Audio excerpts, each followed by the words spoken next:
Magandang araw sa inyong lahat. Kami ang pagkasyam na pangkat na mag-uulat sa paksang paggawa ng kritikong papel. So bago tayo dumako sa mga hakbang sa paggawa ng kritikong papel, ano nga ba ang kritikong papel? So ito ay isang manuscript po sunaysay na naglalaman ng pagsusuri. Naglalaman ito ng komento, puna, opinyon at pagsusuri na mahalagang elemento ng sining. Ito rin ay gumagamit ng sistematikong pananaliksik upang makapabigay ng malalim na pagsusuri sa isang issue o kaganapan ng may akda. So uulitin ko, ang kritikong papel ay isang sanaysay o manuscript na naglalaman ng pagsusuri ng mga mahalagang elemento ng sining gamit ang sistematikong pananaliksik. So sa paggawa natin ng kritikong papel, may mga bahagi ito. Ang pamagat, syempre, dapat may pamagat upang malaman natin kung ano ang iyong itikritik. Sunod naman ay ang panimula o introduction. Kung kasunod ay ang katawan o laman ng iyong pagsusuri at ang pamuli ay ang konklusyon. Ang layunin ng paggawa ng kritikong papel ay magbigay ng malalim na pagsusuri o pag-evaluate sa isang tiyak na akda, kaganapan o issue. Layunin ng akda na pagnilayan na mas malawak ang pagsiwalat o pagsusuri ng isang sanaysay na gawa ng kritikong papel. So dumako na tayo sa 7 hakbang na paggawa ng kritikong papel na iulat ng aking mga kasama.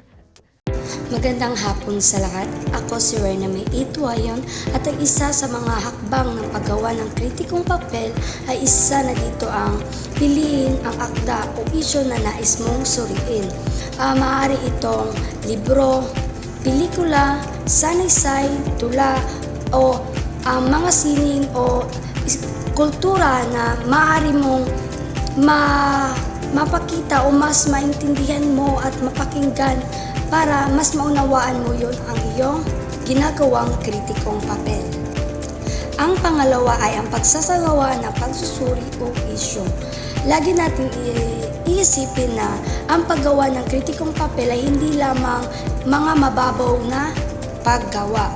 Ito ay mas malalim o koloikal na paggawa para mas maintindihan ang tema, karakter, plot at iba pang mga paraan ng paggawa ng kritikong papel para mas maunawaan ng tagapakinig o tagapagbasa ng kung ano ang iyong ibig ipatid sa mga ito.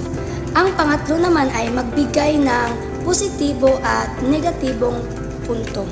Dito is isulat mo ang mga akda na alam mong maganda at mahusay at isulat din ang mga bahagi na maaari mong mapabuti o nangangailangan ng pagbubuti. Tiyakin na magkaroon ng tamang suporta o halimbawa para sa bawat punto na iyong binibigyang diin. Magandang araw sa lahat.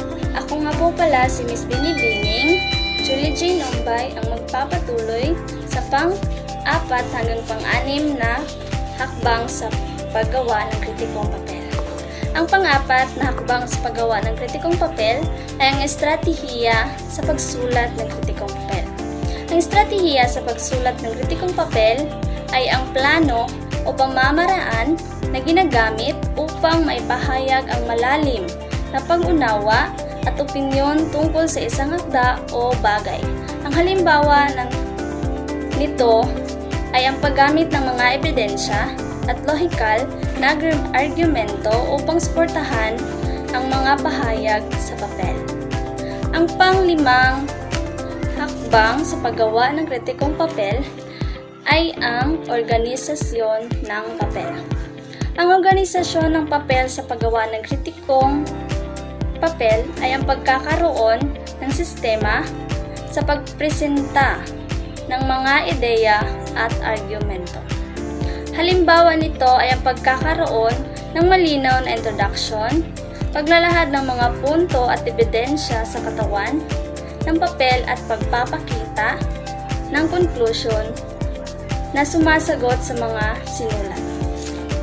Ang pang-6 na hakbang sa paggawa ng kritikong papel ay ang magsulat ng buong kritikong papel. Ang pagsulat ng buong kritikong papel ay ang pagbibigay ng malawak at detalyadong pagsusuri sa isang akda o bagay. Ito ay naglalaman ng introduction, katawan na naglalaman ng mga punto at ebidensya at conclusion na nagbibigay ng buod at pagsusuri. Magandang tanghali po sa ating lahat at lalo na kay Sir. Magandang tanghali po, Sir. Ako po si Iris Valencera, ang iyong tagapag-ulat at ako ang magpapatuloy sa ating ulat ngayon. Kapito ay dapat reviewin at i-edit ang iyong papel. Higit sa lahat, huwag kalimutan na reviewin at i-edit ang iyong mga papel bago ito isumite. Suriin ang mga mali sa gramatika, balarila, at pagkasunod-sunod ng mga argumento at siguraduhin malinaw at malalim ang iyong mga pahayag. At ang bawat tandaan din ay ang pagiging objektibo, malikhain at malawak ang pag-iisip ay mahalaga sa paggawa ng isang kritikong papel. Maraming salamat po.